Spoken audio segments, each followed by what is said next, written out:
Salut, moi c'est Antoine, je suis développeur depuis 2021 à Fattlooker et je suis passé récemment team leader. Quand on me demande pourquoi j'ai rejoint Fattlooker, il y a un point qui me vient toujours à l'esprit, c'est lors de mes process de recrutement, que ce soit les entretiens techniques ou produits, j'ai ressenti une volonté de partager des connaissances et vraiment un échange avec mon interlocuteur. Et quand je ressortais d'un entretien, j'avais vraiment appris des choses et je me suis dit ça va être comme ça dans cette boîte. Et je ne me suis pas loupé, c'était exactement comme ça que ça s'est passé et ce ressenti vraiment partagé par toute l'équipe. C'est vraiment apprendre et évoluer au fur et à mesure du temps. La mission qui me plaît le plus à Fattlooker, c'est vraiment de développer la partie interne.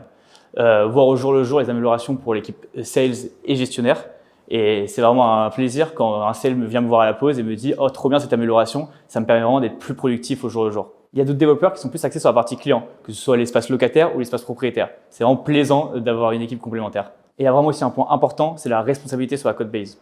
Tous les mercredis après-midi, on dédie un temps où chaque développeur doit prioriser des points, que ce soit sur les performances de l'app, sur les codebases, sur le refacto ou même sur des mages, sur des dépendances. Et c'est super important de se sentir responsable de la codebase et de la voir évoluer au jour le jour et d'avoir une codebase qui est saine sur laquelle travailler. Il y a une composante super importante pour l'évolution des devs à Fattlooker, c'est le principe de TO, Technical Owner.